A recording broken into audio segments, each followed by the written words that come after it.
இப்போ நம்ம எண்ணெய் ஊற்றிக்கலாம். புளி ரசத்துக்கு எப்போதுமே கொஞ்சம் எண்ணெய் நிறையா தான் ஊற்றணும். நான் பாருங்கள் கொஞ்சம் நிறையா ஊற்றிருக்கேன். நார்மல் ரசத்தோட புளி ரசத்துக்கு கொஞ்சம் எண்ணெய் நிறையா ஊற்றணும். அப்போ தான் ஒரு டேஸ்ட்டு கிடைக்கும். அதுக்காக இப்போது நம்ம கடுகு போடுறதுக்கு முன்னாடி அந்த கடலைப்பருப்பு, பூண்டு இதெல்லாம் போட்டுருங்க. நான் வந்து இன்றைக்கி நிலக்கடலைப்பருப்பு போடலை. நான் அது போடாதனால பச்சை கடலைப்பருப்பும் உளுந்தம்பருப்பு, பூண்டு இதெல்லாம் போடுறேன். ஃபஸ்ட்டு நிலக்கடலைப்பருப்பு போடாதனால பச்சை கடலைப்பருப்பு போடுறேன். அடுத்து உளுந்தம்பருப்பு, அடுத்து பூண்டு. இது மட்டும் கொஞ்சம் ஃப்ரை ஆகட்டும். அதுக்கப்புறம் நம்ம இந்த மிளகாயும் கருவேப்பிலையும் போட்டுக்கலாம். பாருங்கள் ஃப்ரை ஆக ஆரம்பிச்சிருச்சு. இப்போ நல்லா பூண்டு இந்த கடலைப்பருப்பு எல்லாம் வதங்கிடுச்சு. நம்ம இப்போ வந்து கருவேப்பிலையும் மிளகாவும் போட்டுக்கலாம்.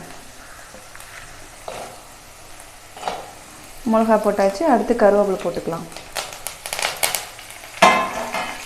இதை ஒரு 2 நிமிஷம் ஃப்ரை பண்ணிக்கலாம். இப்போ வந்து கடுகு போட்டுக்குங்க. முன்னாடியே ஏன் கடுகு போடக்கூடாதுன்னு சொல்கிறாங்கன்னா, கடுகு வந்து வெடித்து நல்லா கருகிடும். அதனால தான் கடுகு போடக்கூடாது. கடுகோட டேஸ்ட்டு பிடிக்கிறவங்க அந்த குழம்பு தண்ணியெல்லாம் ஊற்றுறதுக்கு முன்னாடி தான் கடுகு போடுவாங்க. இப்போ கடுகு வெடிக்க ஆரம்பிச்சிருச்சு பாருங்கள். இப்போ நம்ம புளி தண்ணி ஊற்றிடுவோம்.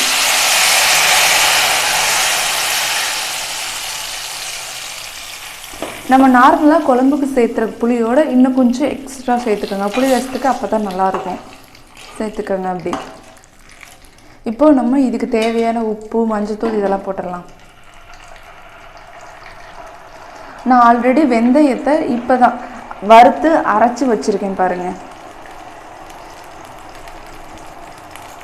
2.5 ஸ்பூன் போட்டுக்கோங்க வெந்தயத்தை. நான் 2.5 ஸ்பூன் போட்டிருக்கேன்.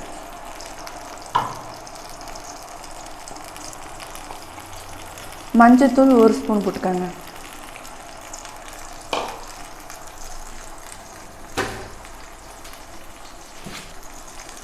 உப்பு தேவையான அளவு நான் கல் உப்பு போடுறேன்.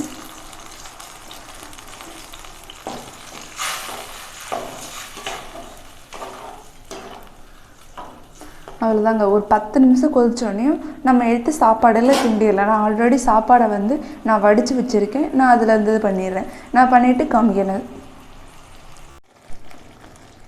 பாருங்கள். ரசம் நல்லா 10 நிமிஷத்தில் எவ்வளோ சூப்பராக திரண்டு நல்லா எண்ணெய் மேலே தெரியுது பாருங்கள். இந்த மாதிரி இருந்தால் தான் நம்ம சாப்பாட்டில் கிண்டுறப்பையும் சாப்பாடு வந்து குறையாமல் இருக்கும். நம்ம ஆல்ரெடி சாப்பாடை வந்து வடிக்கிறப்பையும் சரி, குக்கர்லேயும் சரி, நீங்கள் வந்து எண்ணெய் ஊற்றி சாப்பாடை கொஞ்சோண்டு எண்ணெய் ஊற்றிக்கோங்க. விளக்கெண்ணெய் இருந்தால் அந்த எண்ணெய் கொஞ்சம் ஊற்றிக்கோங்க. அப்படி இல்லைன்னா நல்லெண்ணெய் இருந்தால் ஊற்றிக்கோங்க.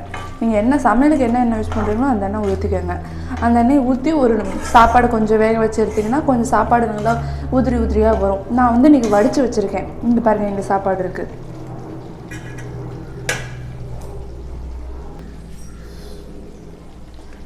சாப்பாடு பாருங்கள் நல்லா சூப்பராக வடித்து செம்மையாக இருக்குது பாருங்கள். இந்த மாதிரி உதிரி உதிரியாக எடுத்து வச்சுக்கோங்க. அப்போ தான் நீங்கள் சாப்பாடு கிண்டுறப்பையும் நல்லாயிருக்கும். இப்போ நான் சாப்பாடு கிண்டி உங்களுக்கு காட்டுறேன்